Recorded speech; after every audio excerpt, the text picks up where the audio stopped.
안녕하세요. 안목사TV 안목사입니다. 시바사모입니다. 목사님, 신문이나 뉴스를 보면 가끔씩 나쁜 거짓말로 사람들을 속여서 다른 사람의 인생을 구렁텅이에 빠뜨리는 나쁜 사기꾼들이 있잖아요. 보이스피싱 많죠. 네. 네. 그런데 만약에 어떤 사람이 사기 피해자들에게 야, 속은 네가 잘못이지 라고 말한다면 너무 속상하지 않겠어요? 그렇죠. 조심은 해야 되겠지만 속인 놈이 나쁜 놈이죠. 그렇죠. 그런데 성경을 보면 열왕기상 13장에 약간 그런 식의 내용이 나오는 것 같아서 이해가 안 돼서요. 네. 하나님의 사람 이야기 있잖아요. 거기서 보면 분명히 하나님의 사람은 속았고 베델의 늙은 선지자는 속였는데 속은 하나님의 사람이 죽임을 당하는 건 좀 너무한 거 아닌가요? 좀 너무하다고 생각할 수 있죠. 네. 맞아요. 오늘 열왕기상 13장 얘기 같이 나누려고 합니다. 배경을 좀 알아야 되는데 13장 하기 전에 12장 뒷부분 설명을 좀 하겠습니다. 원래 이스라엘은 우리나라처럼 남과 북으로 나눠져 있어요. 그래서 북은 여로보암 왕으로부터 이렇게 시작되고 남은 솔로몬의 아들 르호보암 왕으로 이렇게 됩니다.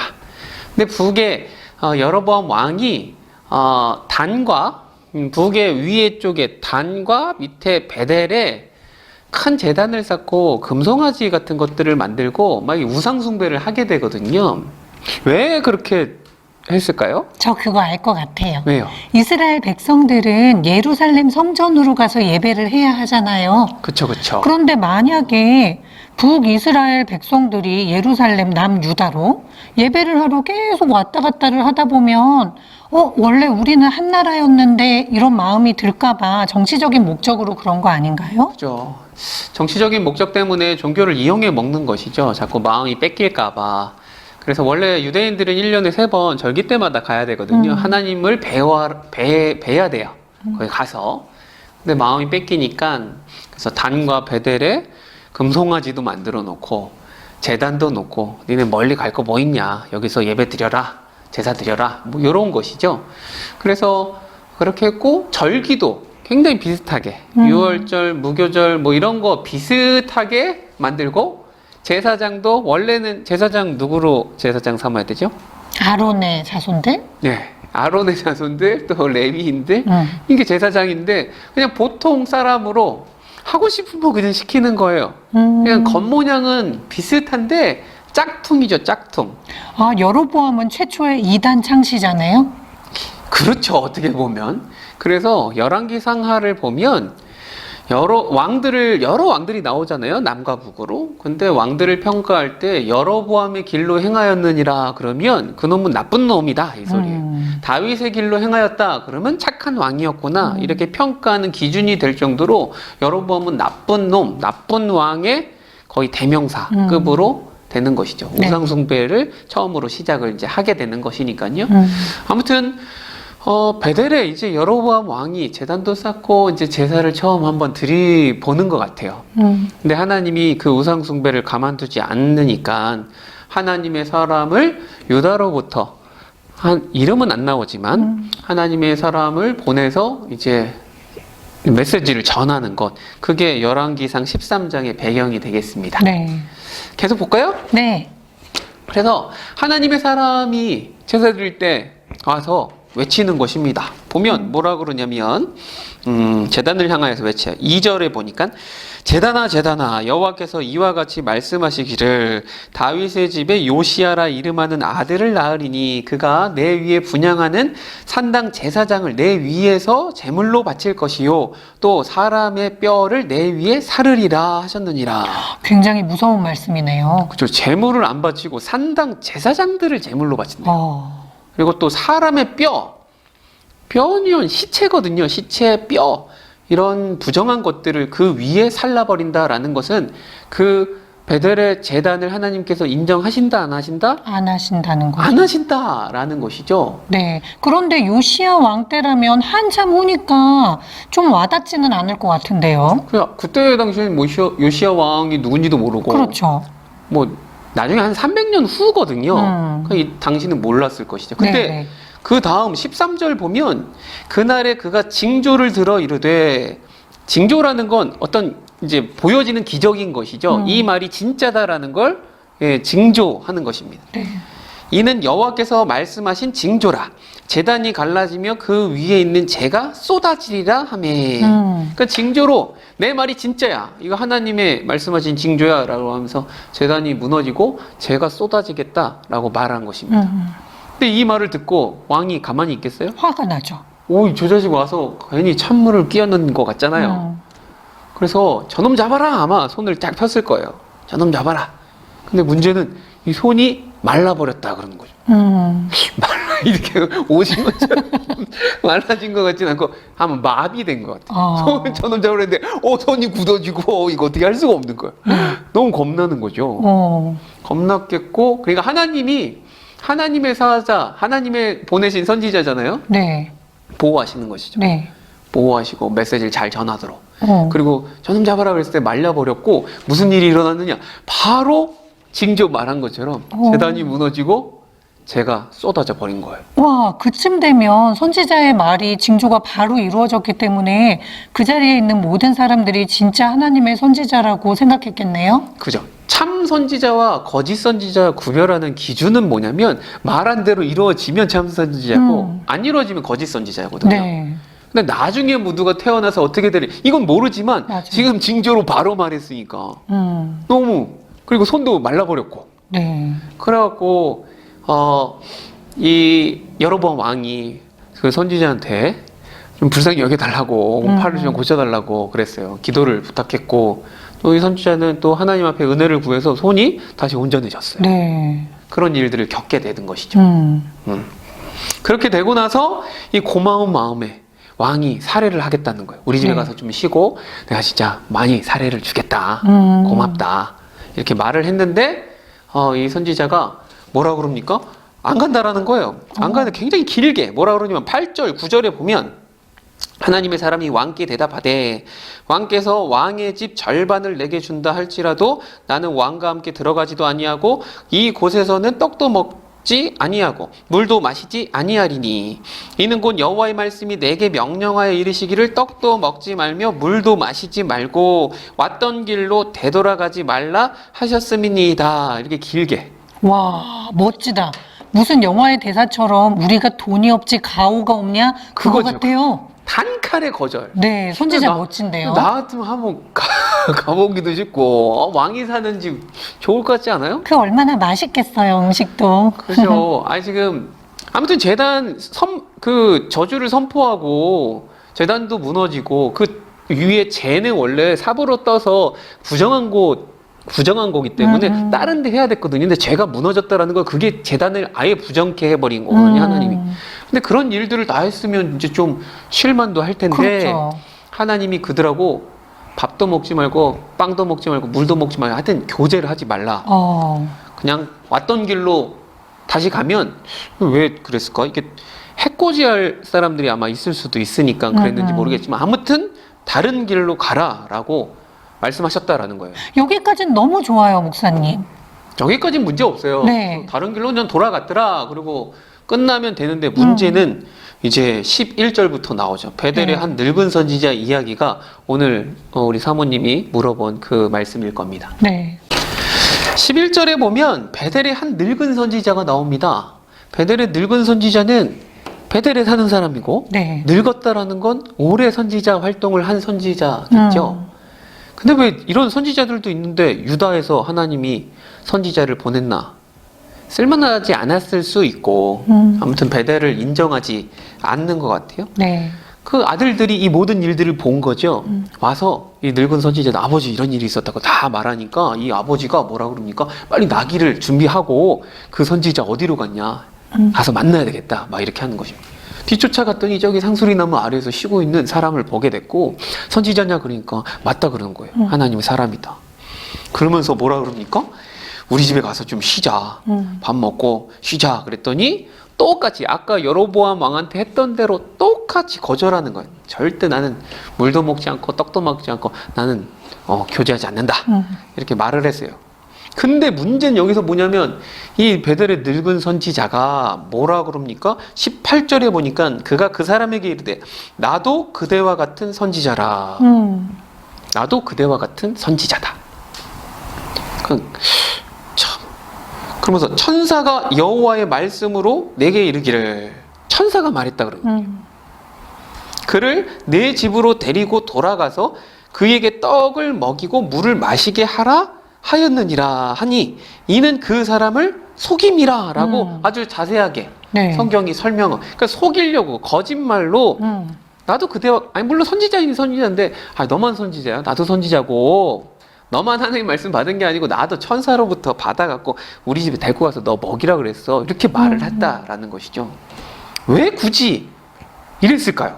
저는 좀 이렇게 생각했어요. 그 사람이 늙은 선지자는 어쨌든 선지자니까 여로보암 왕이 그런 나쁜 행동들을 할 때 하나님의 뜻은 그게 아니에요 라고 말하고 싶었지만 너무 무서운 거야. 그래서 말도 못하고 이렇게 답답하게 있는데 유다로부터 온 하나님의 사람이 단호박으로 사이다를 쫙 날려주니까 너무 속이 시원하고 같은 선지자끼리 회포도 풀고 싶고 좀 그런 마음이 아니었을까요? 신박한데요? 이런 해석은 주석에 없는 건데. 아, 정말요? 한번 써볼까요? 제가 주석을. 선생님을 좋게 보는, 원래는 말하고 싶었지만 못 말했으니까 고마운 마음에 네. 진짜 그랬을, 뭐 하여튼 성경은 설명하진 않으니까 자세하게 네. 그 모르겠지만 이 선지자가 속였다 그러니까 속연 나쁜 거죠, 나쁜 거. 속인 거 좋은 의도로 한 건 아니고. 그래서 어떻게 생각해 볼 수 있냐면, 첫 번째로 여로보암이 초대했을 때 거절했잖아요. 네. 단칼에 거절한 멋있는 사람. 근데 자기가 초대했을 때 이 사람이 온다면 자신은 어떻게 보면 여로보암 왕보다도 더 영향력이 있고 이런 가치, 네. 그런 어떤 명예로운 자기 이름이 좀 날리는 그런 평을 들을 수 있으니까 네, 네. 이 사람을 거짓말로 모셨을 수 있다, 이렇게 볼 수 있죠. 또 다르게 이 하나님의 선지자 유다로부터 오긴 왔는데 이 사람이 말을 했잖아요. 그 베델의 그 산당 제사장들 막 달물로 하고 막 다 이렇게 하는 게 진짜 이루어질지 안 이루어질지, 물론 징조는 있었지만, 그래서 이 사람이 진짜 하나님의 사람인지 아닌지 시험해 보려고 거짓말로 해서 아나 모르나? 분별하나 안 하나. 그러니까 우리 그런 거 있잖아요. 이제 점쟁이한테 가서 제가 점을 본다고 치면 네. 진짜 용한 점쟁이라면 나 직업이 뭐게 뭐 이런 거. 아니 그렇게 하진 않겠지만 당신 목사가 왜 왔어? 막 이렇게 네. 하나 안 하나? 궁금하긴 하네.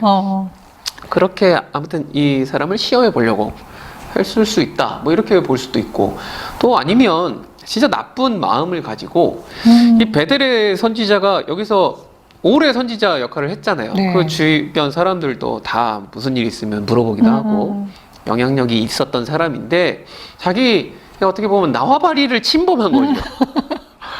유다에서 와서 막 이런 일들을 벌이고 또 가버린다니까 열받은 거죠. 그래서 이 사람 어떻게든 넘어뜨려야 되겠다, 나쁜 마음을 가지고 진짜 속이려고 마음 먹고 넘어뜨리려고 그렇게 했지 않았을까.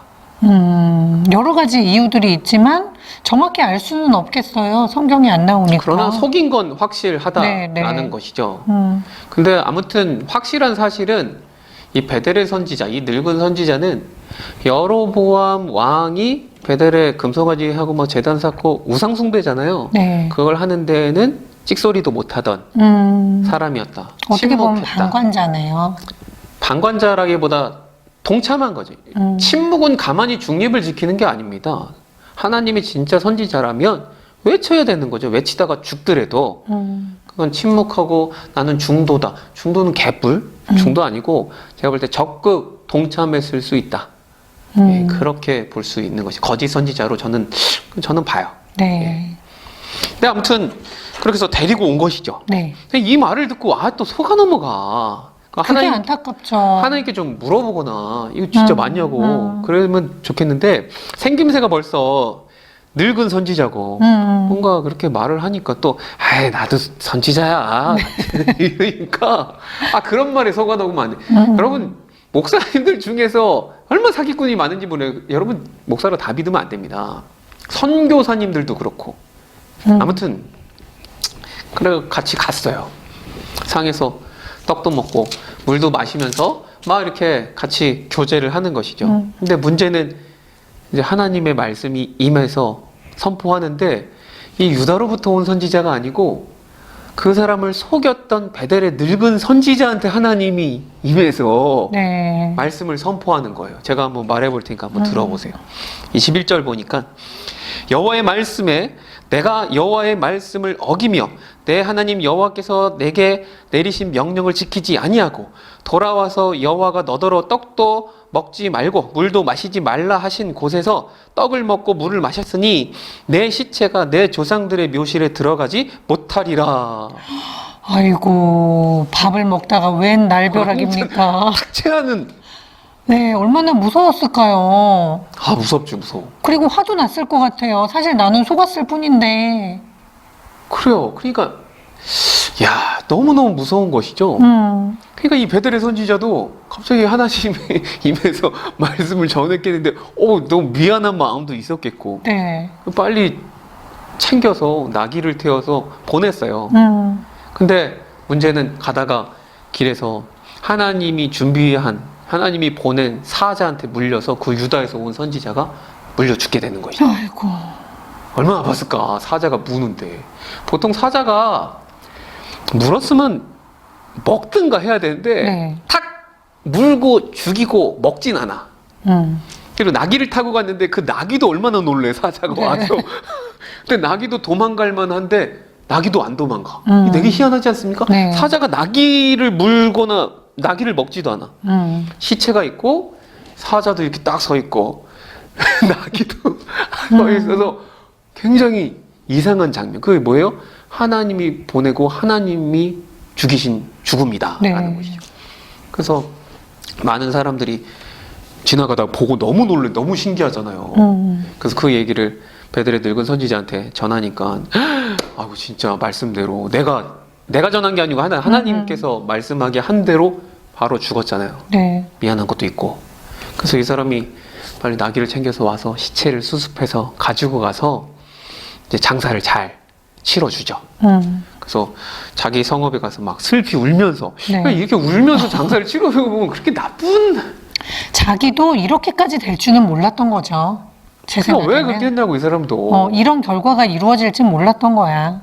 그래서 하여튼 장사를 잘 치러주고 막 슬피 울면서 하고 그러면서 여기 30절에 보면 자기 묘실에 둬요. 각자 묘실이 있지 않습니까? 근데 이 사람은 객사를 했고 유대까지 안 가고 이 시체를 어떻게 해요?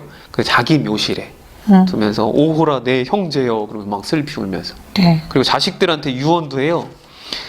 내가 죽거든 하나님의 사람을 장사한 묘실에 나를 장사하되 내 뼈를 그의 뼈 곁에 두라. 부부도 아닌데 뼈를 같이 두라. 근데 왜요? 왜? 이 사람 진짜 참 선지자가 맞았다라는 거예요.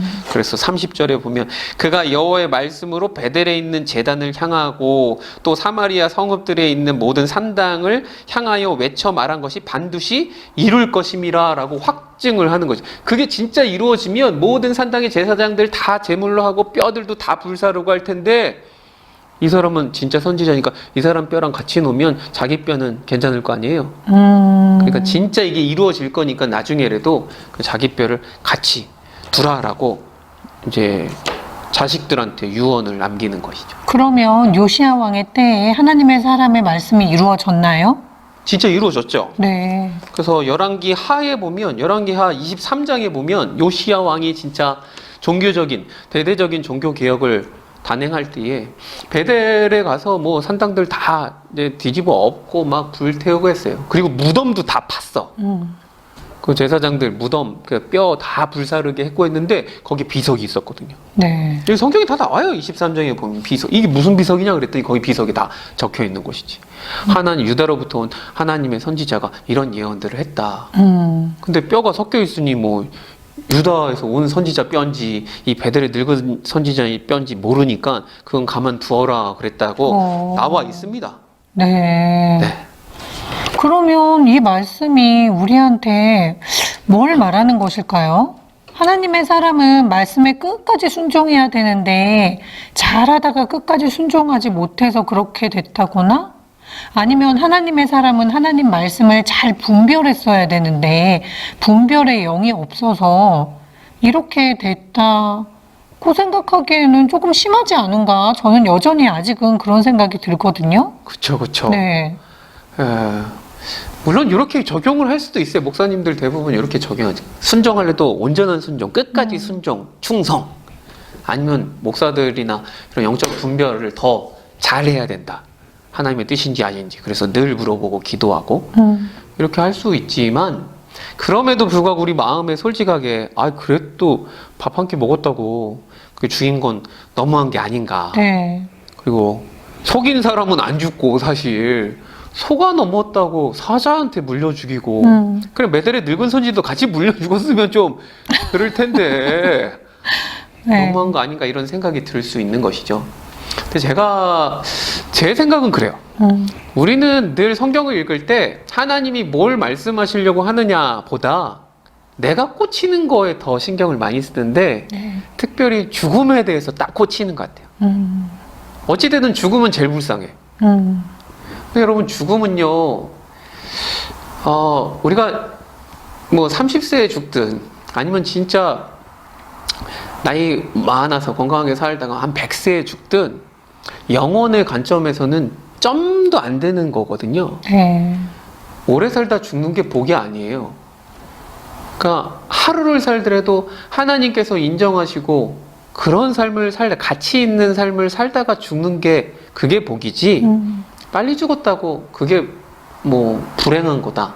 그럼 자기 자신을 위해서 평생 행복하게 진짜 자기 자신만을 위해서 진짜 오래 살다가 죽으면 그게 복된 겁니까?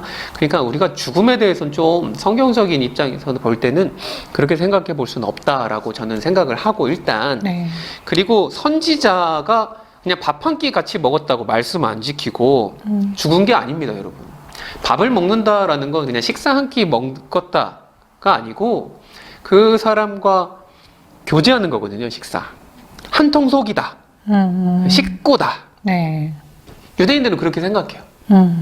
그러니까 밥을 먹지 말라라는 건 뭐냐면 베델의 제단과 베델에서 행해지는 모든 제사 이런 것들을 하나님께서 절대 인정하지 않는다라는 거예요. 그것을 위해서 일부러 유다에서 하나님의 사람을 보냈는데 그 사람이 거기 가서 밥을 먹었다?